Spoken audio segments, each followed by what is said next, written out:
Est-ce que tu pourrais expliquer pourquoi tu parles toujours du rendement garanti, mais à 3 Tu sais, on le voit souvent dans les commentaires. Comment ça, tu parles pas de 10, 15? Pourquoi tu Bien, c'est parles parce toujours qu'il du 3? faut comprendre que le rendement vient avec un risque. Fait que quand tu me dis que tu as fait du 30 l'année passée, bien, il y avait un risque de volatilité, puis c'était pas garanti. Ça va arriver parce qu'il y a plein de monde qui en veulent, parce que l'économie va bien, parce que du jour au lendemain, ça peut tomber à moins 20 aussi. C'est volatile, c'est au gré des acheteurs, c'est sur le marché. Puis un marché, ça va aller souvent sur, oui, la rigueur de l'économie, puis la confiance des gens à un certain titre, parce que c'est ce qui fait que c'est là que les gens vont acheter. OK, il se vend à 10 moi, je suis prêt à le payer 11. Là, où tout le monde le veut à 10, mais là, lui qui le détient, nécessairement, ça se fait de façon automatique, là, mais le prix, il fluctue vers là. Ce qui est garanti nécessairement, c'est qu'il y a moins de risques. Le risque zéro n'existe pas, mais il y a beaucoup moins de risques. Exemple, une obligation. Une obligation, c'est quoi? C'est un gouvernement ou une compagnie qui te dit, bien, regarde, moi, je ne veux pas te donner des parts de ma compagnie, là, comme une action. Je vais te donner une obligation. J'ai une obligation de te verser un intérêt à chaque année du montant de 3 puis à terme, si tu as pris une obligation 1 an, 2, 3, 4, 5, je te rajoute le montant initial que tu as payé. Mais vu que l'obligation est backée par tes actifs en arrière, comme quand tu as une obligation. Pour être une obligation, il faut que tu passes par un processus où est-ce que tu as des valeurs nettes dans ton entreprise, ou est-ce que, tu sais, si jamais tu n'es plus capable d'honorer tes obligations, bien, tu peux avoir le droit au reliquat de l'entreprise. Ça. Parce que si tu n'as pas ça, la stabilité, tu vas faire une débenture. Une débenture, c'est une obligation, mais sans garantie. Bon. Puis là, vu qu'il n'y a pas de garantie, ton taux est plus élevé. Okay? Mais qui dit que c'est quoi le taux des choses garanties? Souvent, ça commence avec les taux obligataires d'un pays. Tu sais, si le gouvernement qui est stable, il a des ressources, il a le pouvoir de taxer, il te donne du 3, la compagnie, elle va peut-être te donner du 3,5, du 4. Là, je dis, tu sais, aléatoire, parce qu'elle, bien qu'elle est solide, c'est pas un pays, puis elle n'a pas le pouvoir de taxer. OK? Là, tu te dis, ouais, mais une obligation du pays, c'est sûr que je vais être payé. Parce qu'il y a du monde qui sont venus me voir dans mon bureau, qui ont des opportunités en République dominicaine, puis que les obligations, ils donnaient du 12, puis ils m'ont même parlé du 20. C'est une obligation, te donne du 20, nécessairement, c'est parce qu'il y a du risque.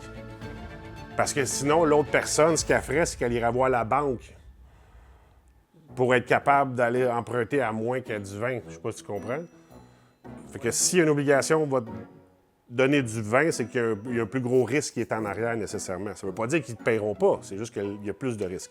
Puis quand je parle de choses garanties, bien, il faut que tu t'attendes à ne pas faire trop d'argent.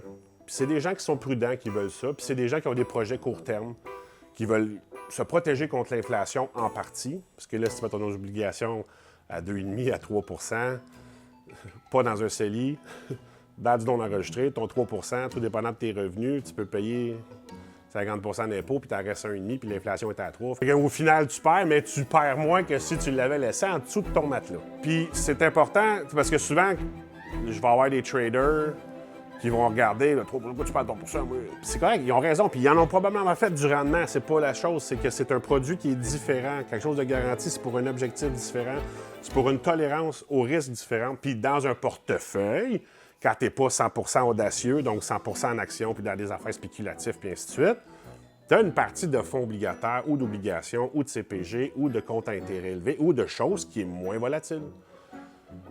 Parce que quand les actions partent en couille, tu es content que dans ton portefeuille, tu aies quelque chose de solide qui va maintenir techniquement et théoriquement ton portefeuille. T'sais, en 2022-2023, la bourse a baissé parce que les taux d'intérêt n'arrêtaient pas d'augmenter.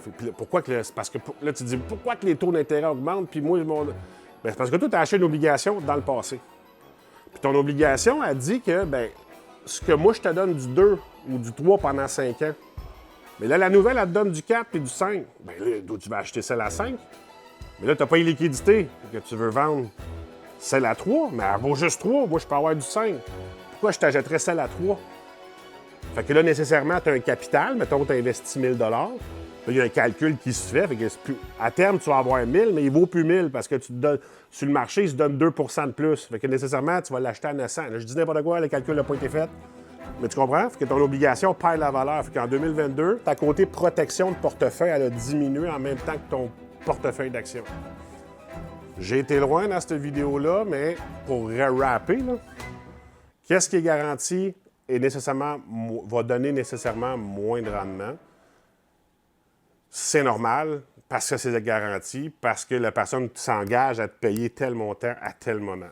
La seule façon qu'il ne te rembourse pas, c'est qu'il n'y ait plus les moyens de te rembourser.